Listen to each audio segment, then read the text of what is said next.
Coming up tonight on your favorite podcast, it's another episode of Peak Cinema. We are rolling through those things, man. Oh, man. It's good stuff. Tonight, we get out of the world of community theater. We've done theater camp waiting for Goffman. Tonight, we're going to do a classic, which is coming up on, I believe it's, like 30 years old it's coming up on, if you can't believe that. A couple years away from that, but it's the Birdcage. Robin Williams, Nathan Lane, Gene Hackman, Diane Weiss, Callista Flockhart. I mean, goodness, great. Hank Azaria, huge cast, amazing film.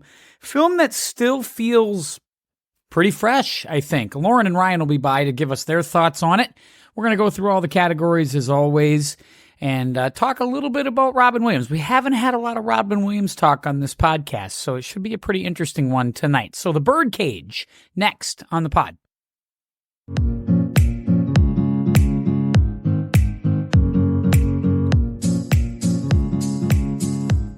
Yeah, hit the button this time. You can't, fool me once, 1,000 times, 2,000 times. Shame on me, but not 2,000 times, not 3,000 times. I'm going to get it right after a while.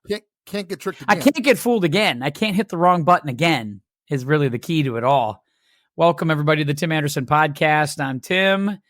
That was my buddy Rhino over there on the left side of my computer screen, hair down, looking very Viking-like tonight. Very, just so in his feelings tonight. I love it. Rhino, good to have you here. Great to be here, Tim.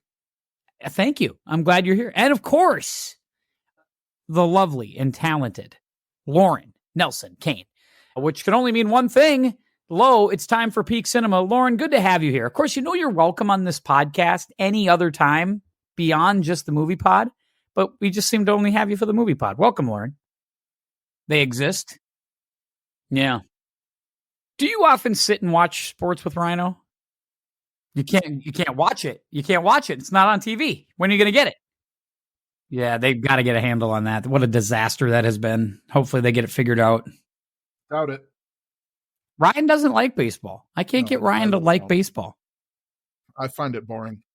Thank you, Lauren. I agree with you. My wife and Ryan can go hang out and you and I can go watch baseball.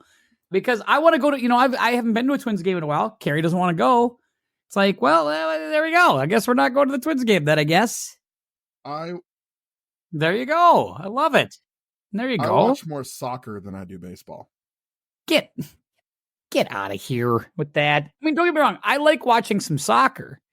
I'll watch some soccer every now and again, but no, baseball, especially as we're getting towards the dog days. Now we're moving into August. It's starting to think about playoffs here. We got to do that, Rhino. And Rhino's excited too, Lauren, because he's only a month away from football. And you know what? It's not just a month away from football here. Get into the microphone, Ryan. Get into your business here. We're a month away from the Democratic National Convention. Oh my heavens! Yeah, it's like it does feel like a sport. Last time they went to a chaotic national convention in 1968, it got really chaotic in Chicago. Last time it was there, it went swimmingly. So I can't imagine it'll smooth as can be this time. I'm sure. A little bit, yeah. And $350 million. It's a hefty amount of money, no doubt about it. We talked about that all last night on the emergency pod. If you're a listener to our podcast and you haven't had a chance to go and check out Ryan and I, we sat down for about an hour last night and broke down all the areas of the Biden exit from the race, the entrance of Kamala Harris, and we kind of talked a little bit about it from that perspective. Ryan and I will definitely, I'm sure, dive back into that down the road. But if you want to hear that discussion, it's out there for you. It's available to you wherever you get your podcast. So feel free to like and subscribe. But tonight, because we have Lauren here and Ryan here, that means we are doing Peak Cinema. And this one, it's hard to believe because I watched it first time in a while. It's been a few years probably since I've seen this one. But 1997, it looks like, or 6 when this movie came out. So we are coming up on 30 years, which is just unbelievable to me. The Birdcage, Robin Williams, Nathan Lane, Gene Hackman, Diane Weiss, Callista Flockhart, Dan Futterman, Hank Azaria. The list goes on and on and on. Great cast. This was Ryan's pick, yeah? Sure was. Ryan, why The Birdcage? This movie is one of my 4 or 5 favorite movies of all time. I just adore this movie. I think it's hilarious. I think that everything about it is what movies should be as far as escapism. There's just nothing bad that I could ever say about this movie. I don't have a least favorite scene. I don't have anything here that sticks out as something that I don't like. I only have favorite scenes. I mean, I have some least favorite scenes, but this is a great movie. I liked it when it came out. I like it more now that I'm older. It's a movie that surprisingly holds up nicely.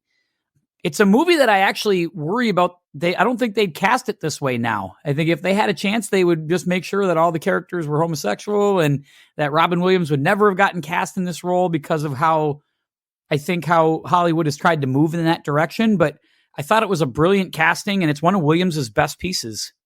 Lauren, what do you think? Yeah. And it's acting, right? Isn't it acting? Isn't it the idea that we're supposed to be something else? Like, sorry, you can't be a villain because you're not naturally a villain. You're not a natural bad guy, so you can't play him. Sorry about that. Totally agree. Sure.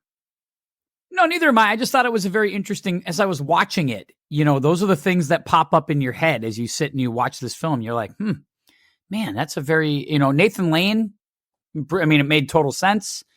It was really breakout role for him. Yeah, he wasn't out. You're right. 100%. No, I think it's well stated. I think your point is absolutely well taken. This film is, Ryan, I feel like this movie's ahead of its time a little bit. And yet it feels, as I was saying in the cold, it feels fresh still. Like as I watched this, I was like, this didn't feel dated to me. It didn't feel 90s. It felt like this could be something that you could make right now. And it felt current. It felt very current. I actually disagree. Really? I think that Lauren and I talked about this a little bit. Do I think you could make this movie now? Sure.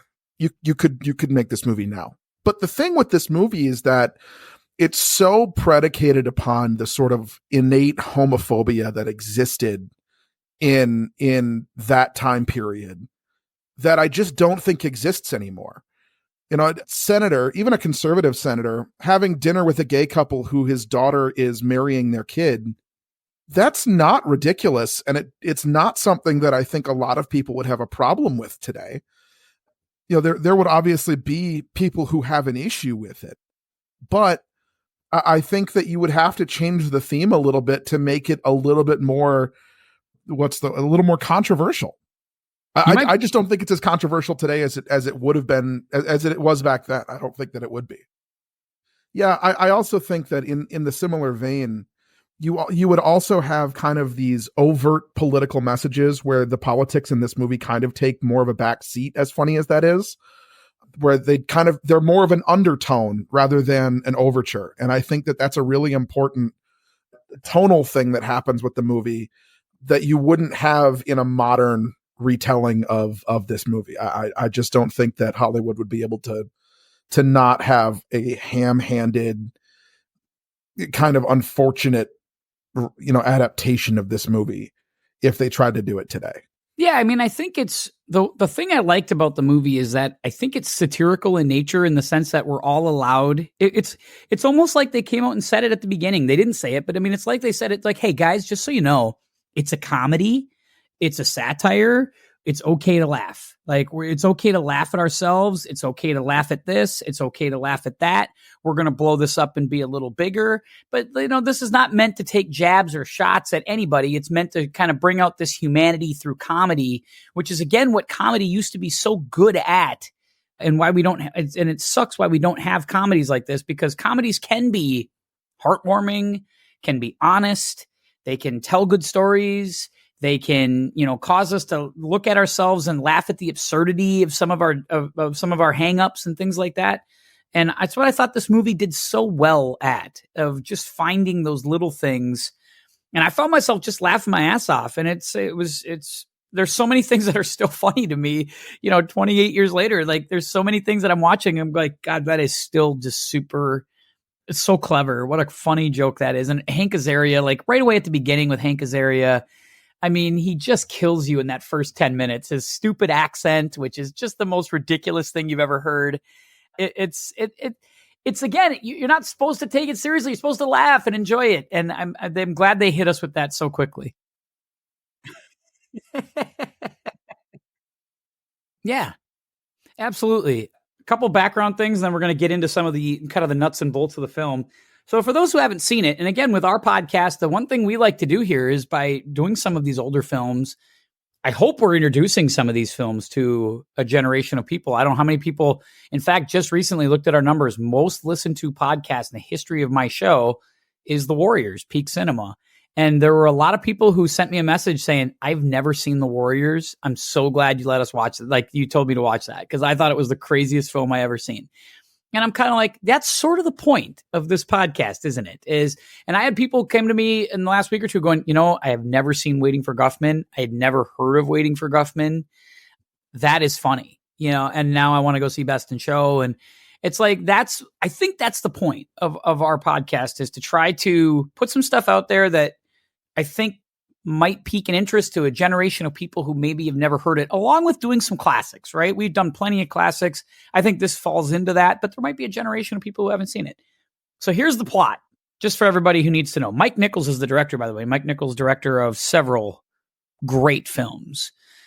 The Graduate, the list goes on and on and on.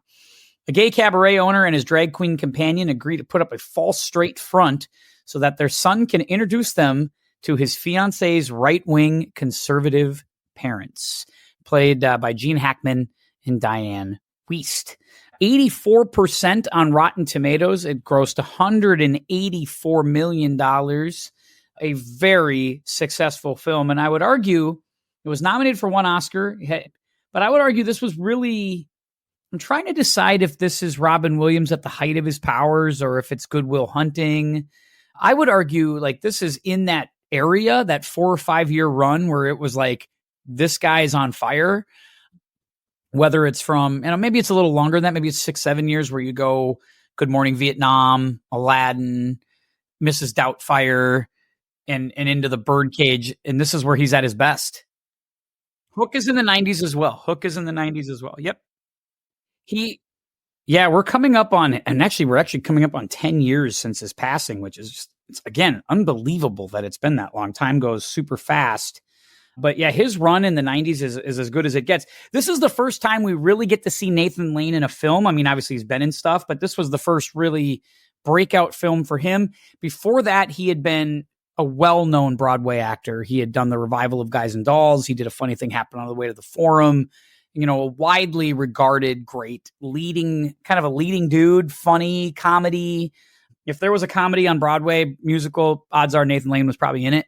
That's what it speaks to with him. So this is, again, a lot of people at I would argue, the height of their powers, like really in their prime, doing great work.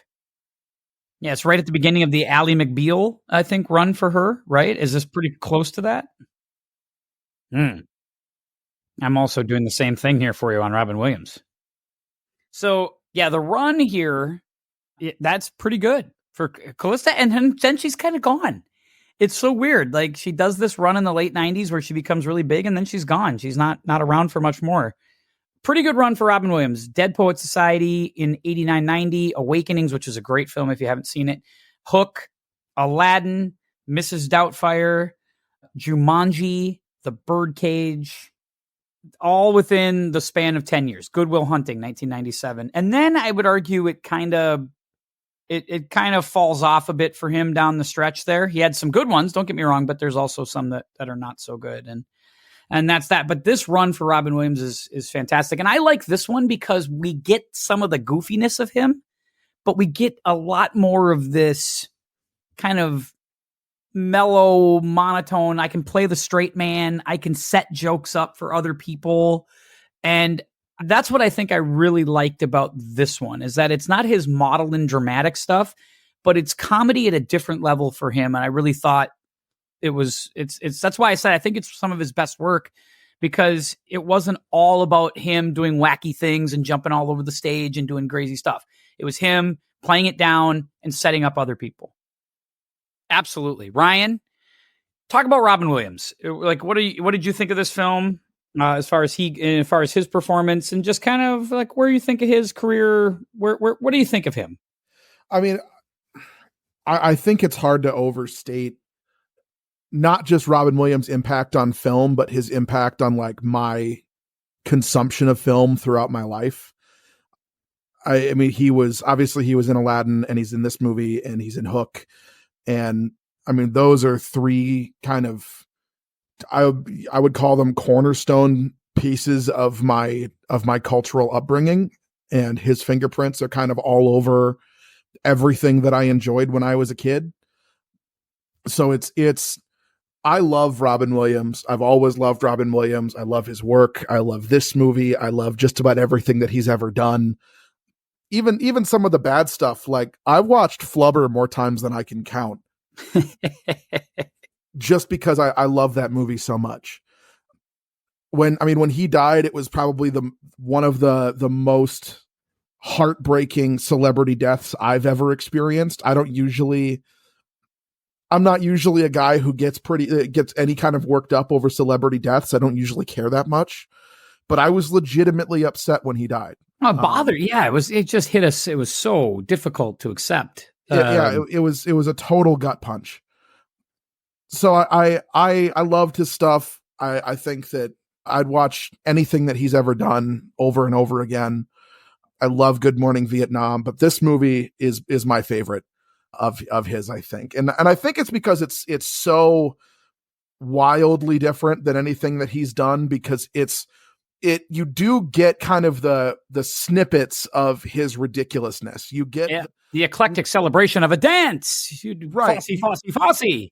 Exactly. You get the sort of Robin Williams madman that you become accustomed to being a fan of his work, but you also get this sort of, heartfelt understanding of a character and what it's like to be in a long-term relationship. And that's not something I really learned to appreciate until I became an adult with this movie. But the way that he and Nathan Lane interact with each other in this movie is so married. It's just so deeply reminiscent of married fights, everything that they do. Down to the way that Robin Williams, rolls his eyes at Nathan Lane, that Albert is flying off the handle about something, and Armand is just sort of, all right, here we go. The show must go on. And I love it. I think that, it does something to the movie to make it so much better on a deeper level when you can see the difference between those moments and the moments where Armand recognizes that Albert's really hurt and reacts accordingly, like a spouse or a partner would. And I think that it would have been really easy to play them both up as very stereotypical. And obviously Nathan Lane does that, but it's very theatrical in his way. And I just really, I love watching this movie for that dynamic, where especially now as a husband and a father, I can go back and watch and just see, as funny as it is, there's also this sort of level of deep pain and insecurity throughout the movie that I think is really just masterfully done. And I can't overstate it enough. I think that's what makes this interesting too, because you don't really see the love for him and Albert early in the film. Like that first 10 minutes, it's very much this like boss, get on stage, blah, blah, blah, this whole moment, this back and forth. And it's funny as hell because it's just chaos, right? It's just, and it's not until we get the reveal that it's not a guy coming over. He's not sleeping around. It's his son, Val, coming to visit. And Armand is, just a loving, caring guy, just trying to take the right precautions and do all the right things that was requested of him. But when that comes through, when you come through and you're like, he really does care. Like when Val makes the request of Albert's got to go away for a few days. It's like, you can, the look of how the hell am I going to do that? And then how the hell am I going to teach, try to teach him to play it straight, and all these scenes. I mean, I love those moments with Robin Williams and Nathan Lane. Those are some of the best in the film, without a doubt. And I think that also in a similar vein there, the moment where Val looks at him and says, "Dad, thank you." And he says, "Val, do me a favor. Don't talk to me for a little while." Yeah. It, to me, is like, I love you more than anything in the whole world. You're my son. But you're a prick right now. But right now, fuck you. Yeah. I hate you. And as a parent, God, I feel that. Right? When that kid throws something at my face, when he throws one of his trucks at my face and he looks at me and he yells for applesauce, and I go, "Buddy, I love you more than life itself. There is nothing on the planet that I wouldn't do for you. But if you don't get away from me right now, we're going to have a problem." I get it. I think that absolutely sums up Val in this movie, right? He is if there's ever a character that you're like, I know I'm not supposed to, I'm rooting for him, but at the same time, I'm like, screw that guy. Yeah. You know, I hate every bit of that. I hate that whole section with him. He's such a, I think he cares. Like, obviously he loves his dad. He loves Albert, and you could tell that, but it's just like, what a horrible request to make in 24 hours. Just horrible. Yes. You do. Yeah. Hard to root for. Yeah. And I think that you can tell everything that he asks for brings Armand significant pain. Yes. And you just see it on Robin Williams' face the entire time. He's got this sort of permanent grimace on his face the entire movie. And he's just white knuckling it. And he's brilliant. Let's talk a little bit about the other side of that coin with Gene Hackman. And Diane Weiss, first of all, is absolutely, she kills me in this movie. She's so funny. This is great Gene Hackman because so much of his stuff is drama, is serious. And to see him do a comedy in this way and play this character, it was like, first of all, Gene Hackman doesn't do bad. Like, he's just good all the time. Like, throw out Welcome to Mooseport. That's why he quit acting, because he's like, man, I'm 70 and this is the best stuff I'm going to get. I'm out. You can have it. I'm never going to do another movie again. 2004 was Welcome to Mooseport. It's hard to believe, but Gene Hackman has not done a movie in 20 years. He's still with us. He's 94 years old. And he just, 74, just said, I'm good. I've done this for 30, 40 years, and I've done a million great films, and I'm out. Honestly, we need more people to retire. Yes. I'm okay with an actor saying, you know what? I'm good. I don't need any more. Sailing off to the sunset. Off I go. And he leaves us like, think about this. You want to talk about, again, if Robin Williams had a great run in the 90s, I mean, Gene Hackman had about 3 decades of good run. But listen to this run, Ryan. 92, Unforgiven. Great film. Maybe one of the 10 best Westerns ever made. The Firm. Wyatt Earp. The Quick and the Dead. Crimson Tide. Get Shorty. The Birdcage. Absolute Power. He does Enemy of the State. And then does your favorite movie, The Replacements. Which is a bad football movie. But Royal Tenenbaums come in 2001. I mean, the guy just does great stuff. Before that, it was Mississippi Burning and the Superman movies and Hoosiers and the French Connection. I mean, my God, this guy's in everything, and it's good. Everything's good. I love Gene Hackman in this movie. Yeah. Crossfire. Yeah, I think they were watching Crossfire. Yep. It's the best show on television. Yeah. Cultural attaches to Greece. Yeah, that's what they are. Yeah. My favorite thing on that is, so everybody's too liberal for him. Like, he's like, I'm really glad I went with Jackson and not Dole. Dole's too dark. Yeah, I was going to say dark. I was going to say too liberal, but yeah, he's dark too. And then they were talking about the Pope. Oh no, Pope's too controversial. Billy Graham. Nope, can't do that. Too liberal. It was like, these guys are not liberal. It's amazing to me. Yeah, it's not hard. I love how she turns on Senator Jackson. That's my favorite. So Senator Jackson's the guy that he's co-founding this moral order with. he dies while having sex with an underage prostitute.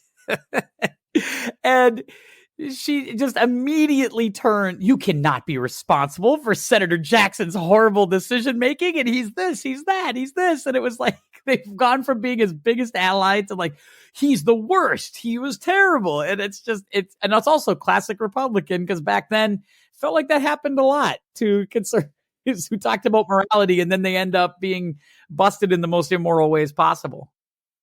No, not at all. Yep. Totally agree. And this is still a good 20 years before we knew about Dennis Hastert.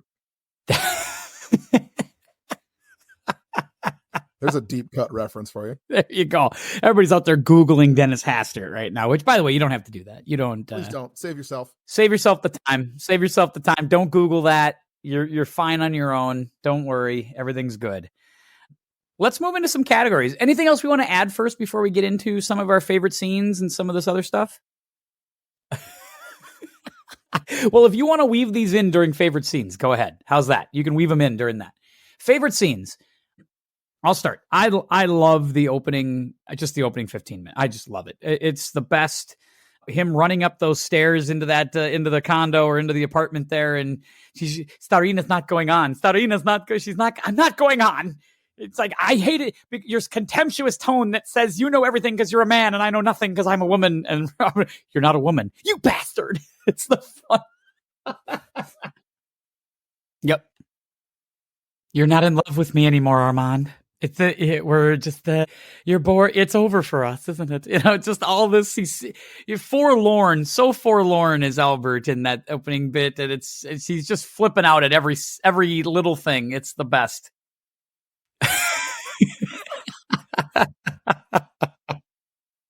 Oh my God, the Purin tablet. What the hell are Purin tablets? Oh, you're brilliant. Gosh, you're brilliant. I know. Yeah, I made you short. Absolutely great. So for me, that opening 10 minutes is as good an opening as you're going to find in any comedy that you watch ever. I think it sets a tone. It sets, one thing I like about those 90s movies, they're colorful, they're bright. It's not dark. The 80s movies to me feel very dark sometimes, feel very 70s, really gritty, dark.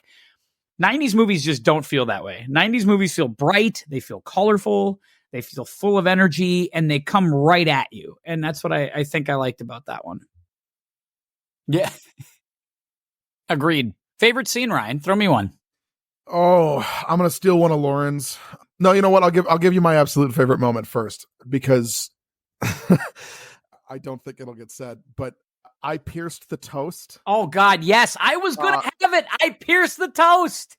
Put the damn pinky down. Might be one of the 3 greatest line readings I've ever heard in a movie. Pierce the toast. I pierced the toast. Men smear. They smear. Great. Excellent. No notes.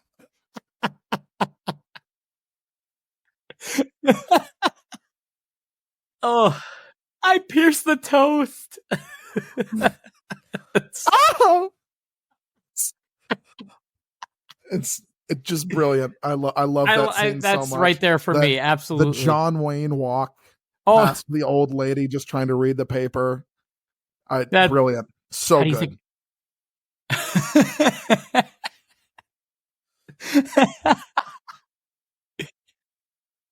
Yeah.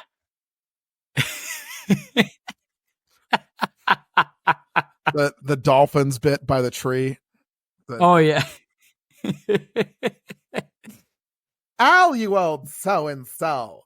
How about those dolphins? How do you think I'm supposed to feel here? Betrayed, bewildered? It's so good. I don't know. Lauren, give me a favorite scene. Yes. Yeah. He's chewing his gum while I'm singing. I don't get it. Try more gum, Albert. You know?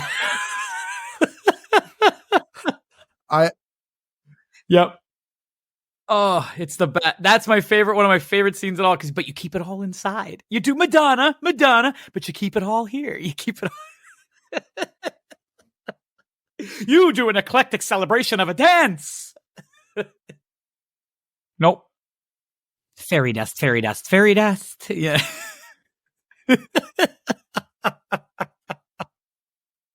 Yeah, that one feels like if there was an improvisational scene, I think Robin Williams did do a little bit of that. You know, he was known for that. And that scene, I think, has a lot of that going on across the board, I think. So that one's right there. That's another one of my favorite scenes. So we've hit on a lot of those right away. I like that. Any other favorite scenes? Oh, I love Gene Hackman and drag at the end of the movie. I just adore that scene. I really love the reporters driving in the car behind the Hackman family. I don't remember the Kennys, I think their name was. The Keeleys. Keeleys, that was it. Goodness gracious, you could smell that car. Yeah. I know exactly how that car smells. Oh yeah.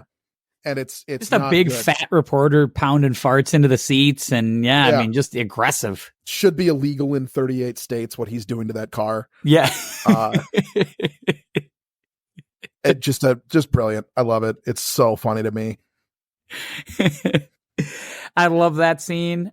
I love the whole thing of him climbing out of Senator Keeley climbing out of his window like he's trying to escape, and then the media sees him. He's like, "Hey, I just want to say it's a big thing," and then he does the big peace sign and he goes back.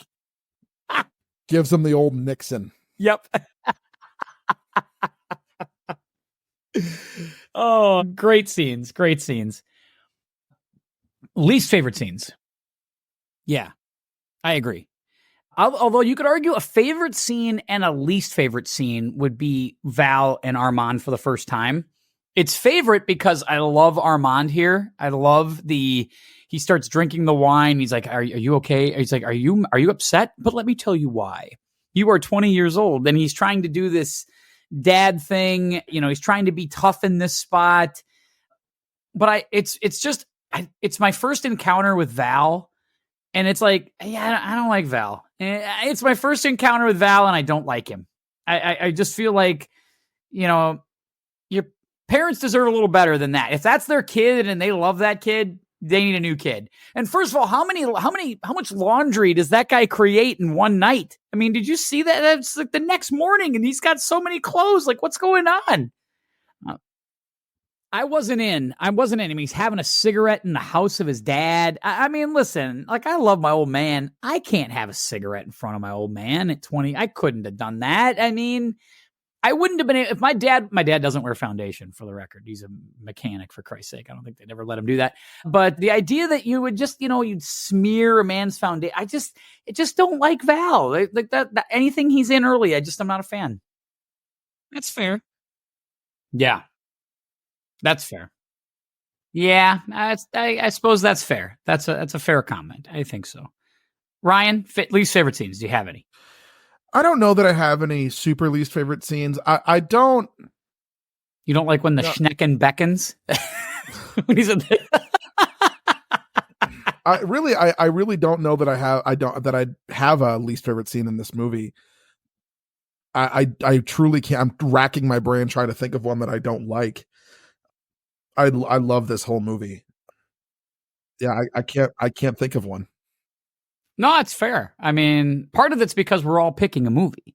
And when we pick it, we're picking it because we probably like it in some way, shape, or form. But that's where I'm trying to challenging you to look critically. That's my whole goal right there with that one. Another one that I should have thrown it into my favorite scenes, but it's Albert's wearing the suit and he sits down and he's like, I can be a guy. I'm a guy, hey. And then, of course, the socks are pink and he's like, what about that? He's like, well, what about a splash of color? Like, what's wrong with that? It's like, I'm that obvious. I'm that, and it's sad too, because it's a great scene because it's like a moment of, I can't hide it. Like, he cannot be what he's not. And he can fake it. He can try, and he just can't do it. And he's this great actor and he's this great performer, but he can't perform straight as much as he'd like to. And I think it's just not in him. And that's what makes it that's a great scene, but also a tough one. Yeah, absolutely. Yeah. Yeah. Yeah, it is a great scene. And again, he's very quiet. It's understated Robin Williams, which I've always enjoyed understated Robin Williams. You know, one day on this pod, we'll have to do Good Will Hunting, where he just hammers you with 2 or 3 of the great monologues in movie history and absolutely steals the movie from Matt Damon and Ben Affleck, basically. Just a masterclass performance. Funny. Before we get too far from it, I do want to give you a fun fact about the scene that Lauren just talked about. Is this the Tom Kane fact of the week? This is the Tom Kane fact of the week. It is very niche, so bear with me. In the background of that scene, you see a ship pulling out called the Saturn Diamond. That ship is a vehicle carrier carrying the flag of Panama, built in Japan in 1977. That was its last voyage, sailing from the port of Miami to China, and it sank. Wow. That is the only known picture of the Saturn Diamond. Whoa. That's nuts. What a great Tom Kane fact of the week. I got to look that up. That's insane. It took me about 25 minutes of digging to find it because there's not a whole lot of record of the Saturn Diamond. There are a lot of... I started by Googling the Saturn Diamond, and I just kept digging.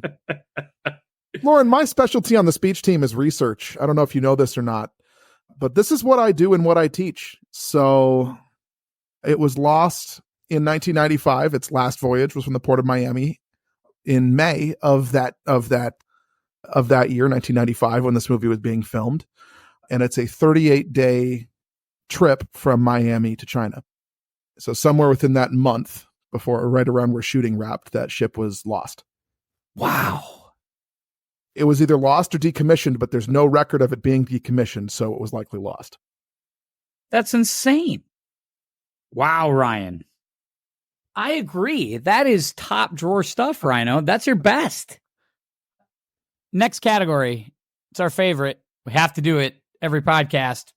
Carrie Fisher, Sebastian Stan, or Selena Gomez. Where do they fit in this movie? Carrie Fisher could have played Christine Baranski's character. Really? No. Okay. Could Selena Gomez play Senator Keeley's daughter? I think after seeing her in Only Murders in the Building, I would say yes. I think she could do that. I think she could. I told Lauren I did find a position for Sebastian Stan in this movie. Good. Agador? No. The lazy chorus boy. Yes. Yeah.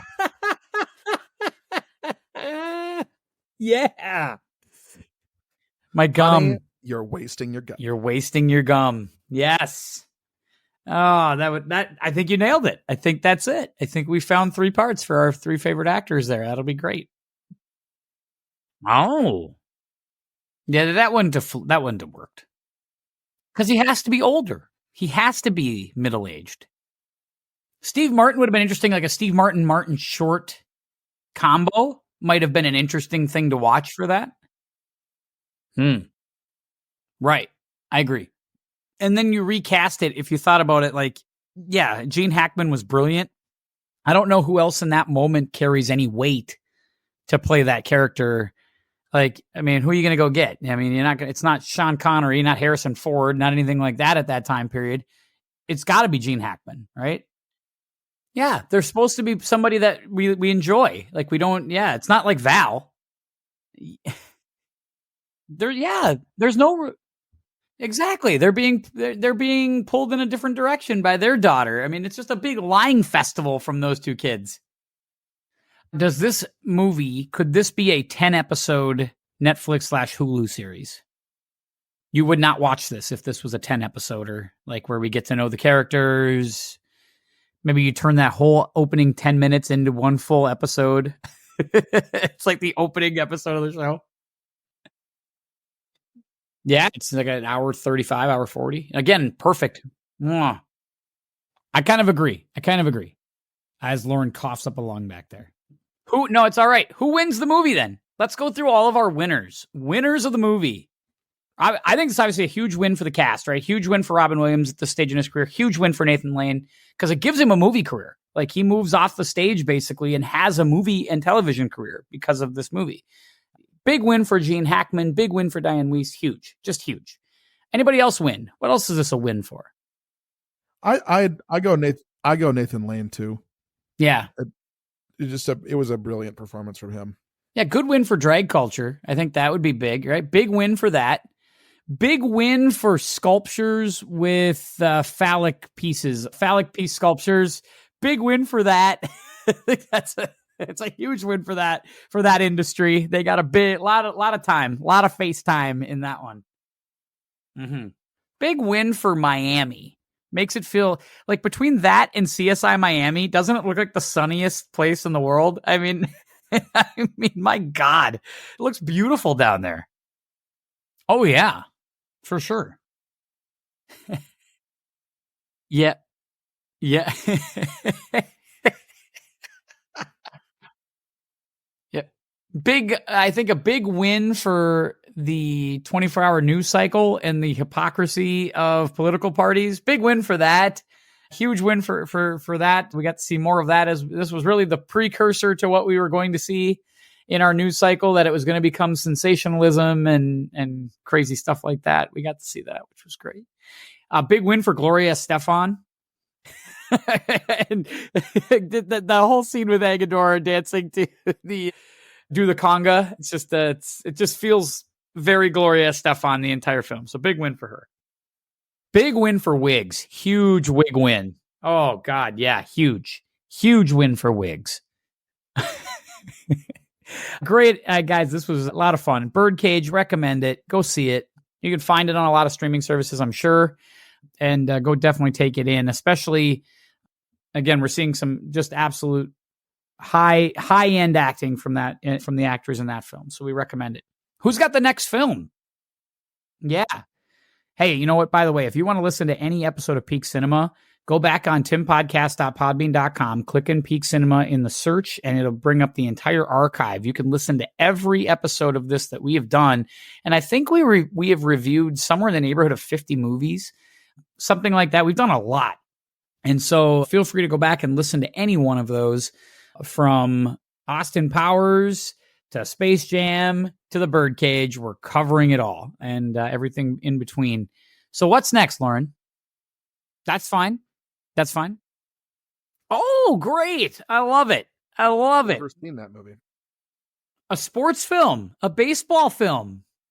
I cannot wait, because I love this movie, and it gives us a lot of things to talk about. We haven't talked Tim Honks since The Burbs, so this is going to be great to get back.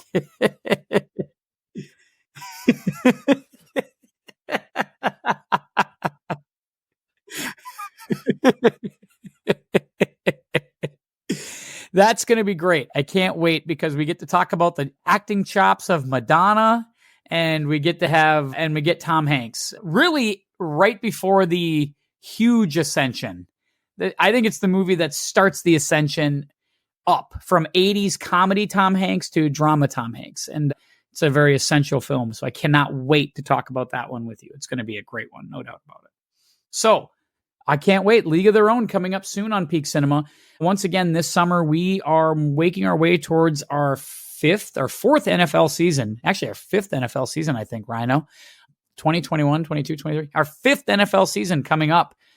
It's going to be very exciting. We hope you enjoy it as we get closer to that. Ryan and I have the Over Under podcast, and it is about 3 weeks away from the Over Under pod, if you can believe that. Holy cow. Things are happening here at the pod, and we hope you continue to listen and continue to support. So until next time, for my guy, Rhino, and my gal, Lauren, we want to say, please keep your head up, and we'll see you next time.